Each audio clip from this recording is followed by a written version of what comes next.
Hello my dear student, आज हम आपको जो पढ़ाने वाले हैं सब्जेक्ट वो है आपका साइकोलॉजी। अब साइकोलॉजी में जो आज हम आपको टॉपिक पढ़ाएंगे वो पढ़ाएंगे आपका डिफेंस मैकेनिज़्म। अब हो क्या रहा है, मैं आपको क्या पढ़ा रहा हूँ ये समझिए। अब देखिए, बच्चों को जो है वो एग्ज़ाम पॉइंट से पढ़ना है, यानी कि एग्ज़ाम में कैसा आएगा, एग्ज़ाम में किस तरीके से लिखना है, एग्ज़ाम में अगर 10 नंबर का क्वेश्चन है तो कितना लिखना है, अगर 5 नंबर का क्वेश्चन है तो कितना लिखना है, अगर 2 नंबर का क्वेश्चन है तो कितना लिखना है। तो आज जो हमारा क्वेश्चन है वो डिफेंस मैकेनिज्म है और ये शॉर्ट क्वेश्चन है, यानी कि ये क्वेश्चन जो है आपका 5 नंबर का है। अब 5 नंबर के क्वेश्चन को सबसे पहले आपको ये पता होना चाहिए कि आपको 2.5 पेज में लिखना है, यानी कि एक पेज ये हो गया, ठीक है जी, एक पेज ये हो गया 2 और एक ये हो गया 3, और हो सके तो इसको पूरा तीसरे को कंप्लीट लिख दें। ठीक है, तो 2.5 पेज में या 3 पेज में ये लिखना होता है। उसके बाद आपको लिखना कैसे है और क्या लिखना है वो एग्जैक्ट आपको इसकी लैंग्वेज में बताया गया है, और इसमें मैं आपको ये बता भी रहा हूँ कैसे लिखना है और ये समझा भी रहा हूँ कि ये है क्या डिफेंस मैकेनिज्म। ठीक है, अब बिना देरी करते हुए इसको शुरू करते हैं। देखिए, इसमें लिखा है, सबसे पहले हम क्वेश्चन को डिस्कस करते हैं हर पेपर में कि क्वेश्चन में पूछा क्या गया है। तो इसमें ये पूछा गया है कि डिफेंस मैकेनिज्म क्या है, what are different defence mechanism. तो इसमें व्हाट मीन्स क्या डिफेंस मैकेनिज्म है, तो क्या डिफेंस मैकेनिज्म क्या है, एक तो ये आपको बताना है। दूसरा डिफरेंट टाइप के जो आपके डिफेंस मैकेनिज्म हैं वो आपको बतानी है। तो इसमें 2 चीज़ें हैं, एक तो टाइप ऑफ डिफेंस मैकेनिज्म, दूसरा डिफेंस मैकेनिज्म का इंट्रो या डेफिनेशन ये। अब देखिए यहाँ पे कहा क्या गया है, शुरुआत करते हैं कि डिफेंस मैकेनिज्म जो है उसको एडजस्टमेंट मैकेनिज्म भी कहा जाता है, या वो एडजस्टमेंट मैकेनिज्म के नाम से भी जाना जाता है। अब ये एडजस्टमेंट क्या है? Adjustment is the process by which an individual maintain a balance between the need and the circumstances that influence the satisfaction of these need, so defence mechanism are the adjustment mechanism. इन्होंने कहा कि जो defence mechanism है उसको adjust mechanism भी कहा जाता है। अब एडजस्ट मैकेनिज्म जो है वो एक ऐसा प्रोसेस, एक ऐसी प्रक्रिया है जिसमें एक व्यक्ति जो है इंडिविजुअल वो मेंटेन करता है बैलेंस किसके बीच में, बिटवीन नीड और आपका सर्कमस्टांसेस, यानी कि ज़रूरत और परिस्थितियों के बीच आपका बैलेंस रखना है ना, या उसको मेंटेन करके रखना। किस लिए? ताकि आपकी जो नीड है वो सेटिस्फाई हो सके। इसीलिए जो कहते हैं, इसे कहते हैं एडजस्टमेंट, यानी आपकी ज़रूरत और आपकी परिस्थितियों के बीच में आपने अपनी ज़रूरत को पूरा कर लिया, एडजस्ट कर लिया, ये आपका कहलाता है डिफेंस मैकेनिज्म। ठीक है, सिंपली समझ में आया। फिर उसके बाद देखिए, the fraud in 1904 use the term defence mechanism. ये कह रहा, जो सिगमंड फ्रॉइड साहब थे उन्होंने 1904 में जो डिफेंस आपका मैकेनिज्म है ये टर्म दी थी। Different kind of habit that are peoples acquire to satisfy their motives are called adjustment mechanism। ये कह रहा है कि डिफरेंट जो लोग हैं वो डिफरेंट काइंड के जो हैबिट्स को एक्वायर यानी कि अपनाते हैं, किस लिए? सेटिस्फाई करने के लिए, अपना मोटिव जो उनकी इच्छा है उसको पूरा करने के लिए लोगों ने अलग अलग तरह की आदतें अपनाई। इसी को ही आपका क्या कहलाते हैं? Adjustment mechanism. ठीक है, यानी कि आपको पहले वहाँ भी समझा दिया कि है क्या, फिर दूसरी बार ये बता रहा है ये डिफेंस मैकेनिज्म है क्या। फिर नेक्स्ट देखिए, the good adjustment is one which fully and directly satisfy person motive and form integrated system। ये कह रहा अच्छा एडजस्टमेंट या डिफेंस मैकेनिज्म वो है जो किसी भी व्यक्ति की जो मोटिव्स हैं उनको डायरेक्टली सेटिस्फाई कर सके, और वही एक आपका इंटीग्रेटेड सिस्टम फॉर्म करता है, बनाता है।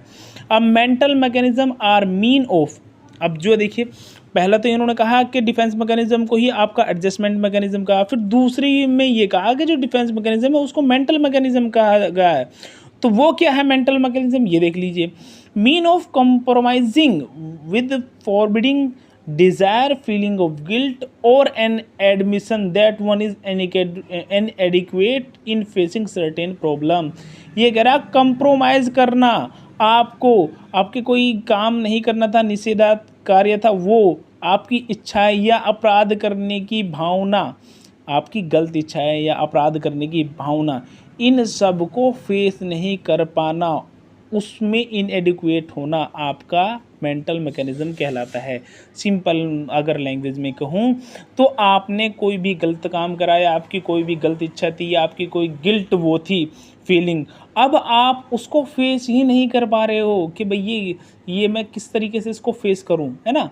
अब मान लो कोई व्यक्ति है, जैसे बाबा वगैरह हैं या और भी इसके अलावा अपराधी हैं, इनके मन में कुछ और होता है लेकिन ये दिखाते और करते कुछ हैं, तो वो जो इनकी गिल्ट वाली भावना है ना, उसको फेस ही नहीं करते। उसके फेस करने के बजाय ये दूसरा रास्ता अपना रहे हैं, सत्संग का या किसी और का या किसी और का या किसी और चीज़ का। तो इस तरीके से होता है, ठीक है। उसके बाद देखिए next, defence mechanism can be divided into successfully and unsuccessfully mechanism. अब इन्होंने कहा कि जो डिफेंस मैकेनिज्म है वो सक्सेसफुल में और अनसक्सेसफुल मैकेनिज्म में डिवाइडेड किया गया है। यहाँ इन्होंने क्लासिफिकेशन एक तरीके से बता दी।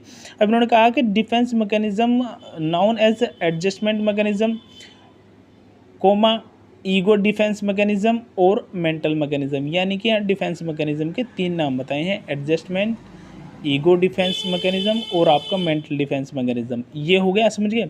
अब आपको आगे देखिए, defence mechanism are the psychological strategy. यहाँ असल बात आपको कही गई है, रियलिटी जो है, defence mechanism are the psychological study, यानी कि मनोविज्ञान द्वारा बनाई गई रणनीति, यानी कि दिमाग से, माइंड से बनाया हुआ कोई भी ऐसा जाल जंजाल या strategy which help a person, जो एक व्यक्ति को मदद करती है टू कोप, सामना करने में, विद द रियलिटी, रियलिटी से, and to maintain psychological balance, और साइकोलॉजिकल बैलेंस बनाने के लिए, बैलेंस और कीप पीस।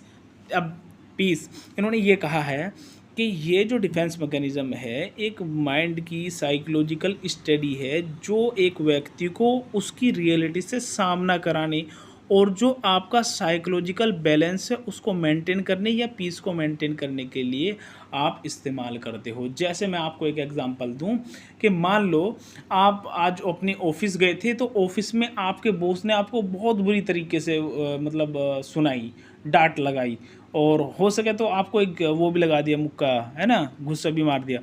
तो अब आपके अंदर एक गिल्ट है ना, आपके अंदर एक फीलिंग है कि आप जो ना वो लोगे, अपना प्रतिशोध लोगे, आप किसी को मतलब मन ही मन में आपके चल रहा है, तो आप क्या करेंगे? क्या बॉस में वो निकाल देंगे वो गिल्ट? नहीं। तो आप अपने से कमज़ोर, आपका जो नीचे, आपके जो नीचे एम्प्लॉय होगा या आपकी जो वाइफ वगैरह है या आपके जो बच्चे वगैरह, आप उन पे वो गिल्ट निकालते हो। तो आपने अपना साइकोलॉजिकल सेटिस्फैक्शन के लिए, आपने अपने माइंड को शांत रखने के लिए जो एक साइकोलॉजिकल स्ट्रेटजी अपनाई कि आप जो उसकी समस्या हो उसका सामना कर सको, जो आपके माइंड में चल रहा है उसका सामना कर सको, उसको शांत करने के लिए जो आपने डिफेंस मैकेनिज्म यूज़ करा, वही आपका डिफेंस मैकेनिज्म होता है।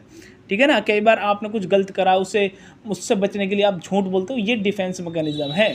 ठीक है, आप सिंपल भाषा में समझो। 1904 में अकॉर्डिंग टू द फ्रॉइड, इन 1904 में use this when it is in senior conflict with the ego and super ego, the individual suffer from the tension और एंजाइटी।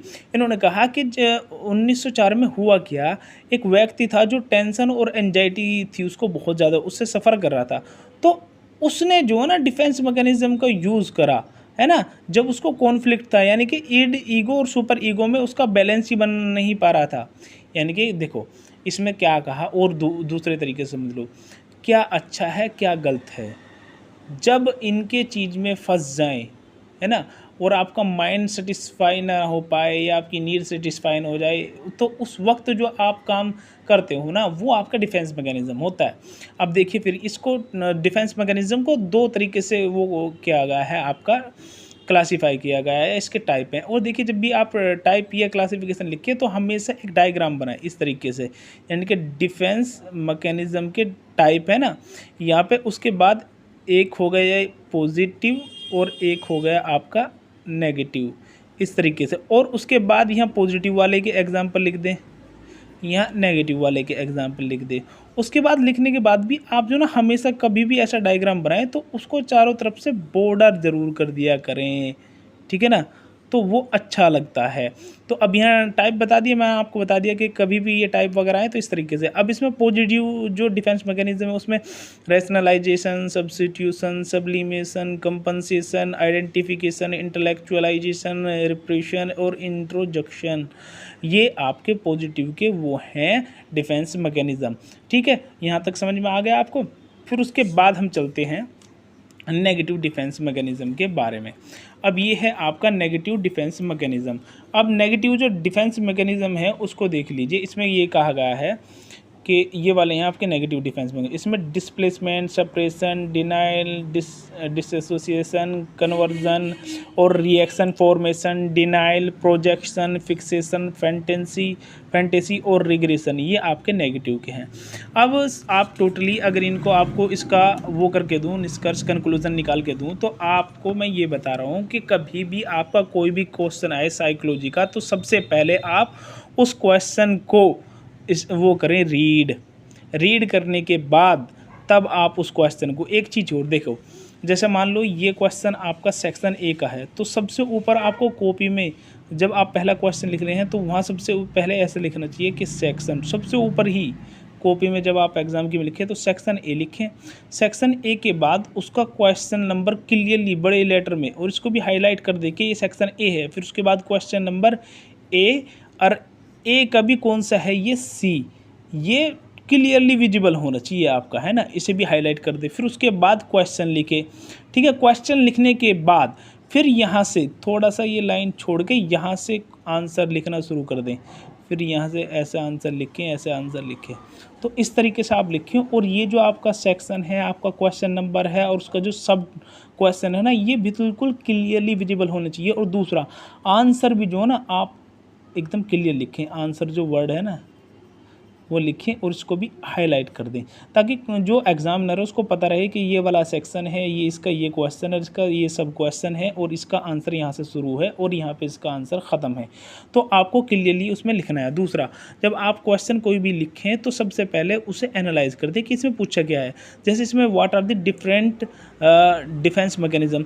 अब यहाँ अगर आप सिंपल इसको पढ़ोगे कि डिफेंस मैकेनिज्म डिफरेंट टाइप के कौन से हैं, तो इसका मतलब आपको पॉजिटिव और नेगेटिव लिख के ख़त्म कर देना चाहिए। लेकिन यहाँ इन्होंने देखो, यहाँ इन्होंने भी तो इसको लिखा है ना इसके बारे में कि डिफेंस मैकेनिज्म क्या है, सिगमंड फ्रॉइड ने क्या बताया, नीड के कॉन्फ्लिक्ट के बीच में कैसे क्या है, तो इन्होंने भी तो लिखा ना। यानी कि इस क्वेश्चन के अगर आप सिंपली पढ़ोगे तो एक मीनिंग निकलेगा, लेकिन इसको अगर ठीक से पढ़ोगे तो इसके दो मीनिंग है। यानी कि डिफेंस मैकेनिज्म क्या है ये भी, और उसके डिफरेंट टाइप जो हैं वो भी। तो यहाँ आज मैंने आपको ये बताया है। अगर आप इसी तरह की साइकोलॉजी की वीडियोस चाहते हैं ना, तो आप हमें लाइक करें, सब्सक्राइब करें। अगर आपके हमें सब्सक्राइब ज़्यादा मिलते हैं, आप हमें ज़्यादा कमेंट करते हैं और आप हमें रिक्वेस्ट करते हैं, तो हम लगातार आपको ऐसे ही वीडियो साइकोलॉजी की बना के देंगे। थैंक यू, धन्यवाद।